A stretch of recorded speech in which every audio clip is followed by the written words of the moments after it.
अस्सलाम वालेकुम। मैं हूं मोहम्मद ज़ुबैर।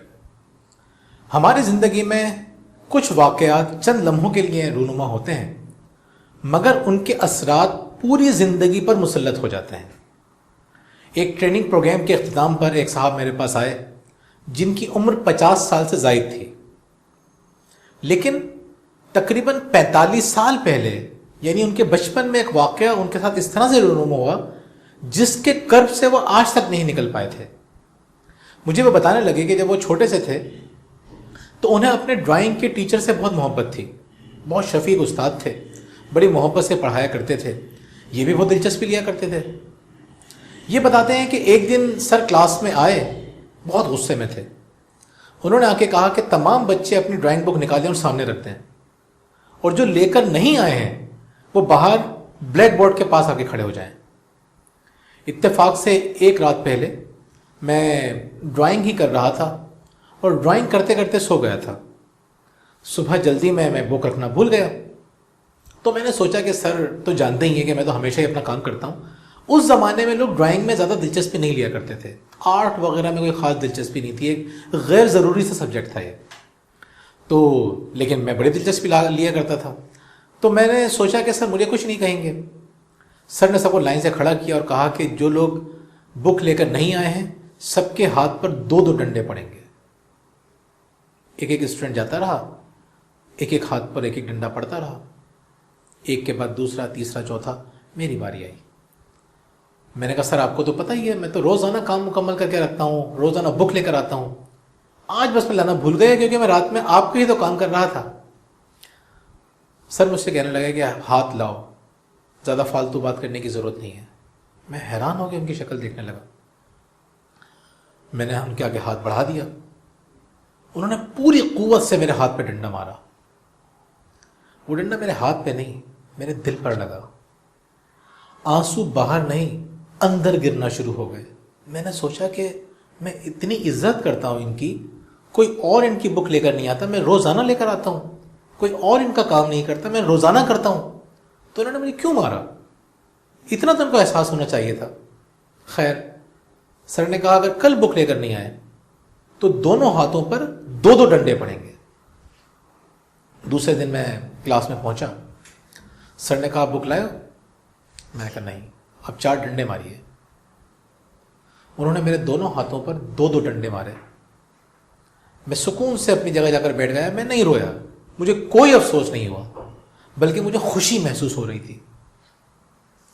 सर ने कहा अगर कल बुक लेकर नहीं आए तो दोनों हाथों पर 4-4 डंडे पड़ेंगे। अगले दिन सर क्लास में आए, उन्होंने मेरी तरफ देखते हुए पूछा किताब लाए हो? मैंने अपने बस्ते में से किताब निकाली, 4 टुकड़े किए और खिड़की से बाहर फेंक दी। सर थोड़ी देर तक गुस्से से मेरी तरफ देखते रहे और फिर क्लास से बाहर चले गए। वो साहब बताते हैं कि उस दिन के बाद से मैंने कभी भी ड्राइंग में दिलचस्पी नहीं ली, छोड़ दिया मैंने ड्राइंग पढ़ना। हमें अंदाज़ा नहीं होता कि हमारी ज़रा सी डांट, हमारी ज़रा सी बेइज्जती, हमारा एक थप्पड़ किसी शख्स के साथ कितना बुरा सलूक कर रहा होता है। हमें अंदाज़ा ही नहीं होता कि हम अपने रवैयों से किसी का कितना बड़ा नुकसान कर रहे होते हैं। हम जो किसी बच्चे को थप्पड़ मारते हैं, वो थप्पड़ उसके चेहरे पर नहीं होता, उसके दिमाग पर पड़ रहा होता है। आप उसके दिमाग को दबा देते हैं, कुचल देते हैं, मसल देते हैं। कुछ लोग हमारी इस नफरत की वजह से, इस गुस्से की वजह से सारी ज़िंदगी बड़े काम करने से महरूम रह जाते हैं। आप सोचिए, थोड़ा गौर कीजिए कि ज़िंदगी में कभी बचपन में किसी ने आपको सबके सामने डांटा था, वो डांट आपको आज भी याद होगी। हो सकता है वो गुस्सा अभी भी आपके दिल में मौजूद हो। और अगर किसी ने सबके सामने आपकी हौसला अफजाई की थी तो आपको वो हौसला अफजाई आज भी याद होगी। मुझे याद है बचपन में हमारी टीचर थी मिस नसरीन, क्लास 3 में, उन्होंने बुला के मेरी कॉपी पूरी क्लास को दिखा के कहा कि देखें कैसे मोती जड़े हुए हैं। अब क्लास 3 का बच्चा ये जुमला फर्स्ट टाइम सुन रहा था कि मोती जुड़े हुए हैं। मैं इतना खुश था कि ये बात मुझे आज भी याद है। हमारी हौसला अफजाई किसी की सलाहियतों को बहुत ज़्यादा बढ़ा सकती है। हमारी कोशिश ये होना चाहिए कि मोहब्बत के साथ, नरमी के साथ, अच्छाई के साथ, खूबसूरती के साथ चीज़ों को बेहतर करने की कोशिश करें। हमारे एक दोस्त हैं, बहुत बड़े मुफक्किर हैं, शायर हैं, अली ज़ुबैर उनका नाम है। वो ये कहते हैं कि मगरिब ने 100 साल पहले बच्चों को मारने पर पाबंदी लगाई। उसका असर हम ये देखते हैं कि बहुत सारे ममालिक ऐसे हैं जहां पुलिस का महकमा आपको नजर ही नहीं आता। जब हम किसी बच्चे को घूर के देख रहे होते हैं, डांट रहे होते हैं, मार रहे होते हैं, तो उसको हम सिखा रहे होते हैं कि बेटा काम निकलवाने का तरीका यही है।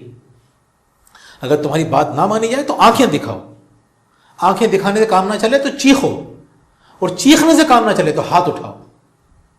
बच्चा यही सीख रहा है, और सीखने का नुकसान ये हो रहा है कि पूरा मुआशरा हमारा गुस्से की लपेट में आया हुआ है, फ्रस्ट्रेशन की लपेट में आया हुआ है। चीज़ों को मोहब्बत से हैंडल करना सीखिए। यकीन करें चीज़ें संवरना शुरू हो जाएंगी, खूबसूरत होना शुरू हो जाएंगी।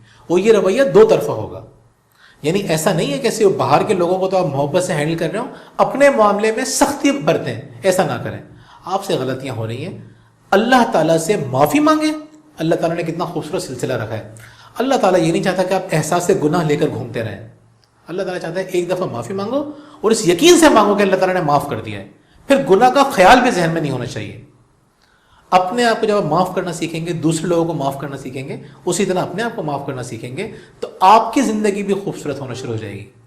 अगर अपने ऊपर तनकीद का सहारा लेंगे, अपने ऊपर नेगेटिव तरीके से बेहतर करने की चीज़ों को कोशिश करेंगे, तो चीज़ें बेहतर नहीं होंगी।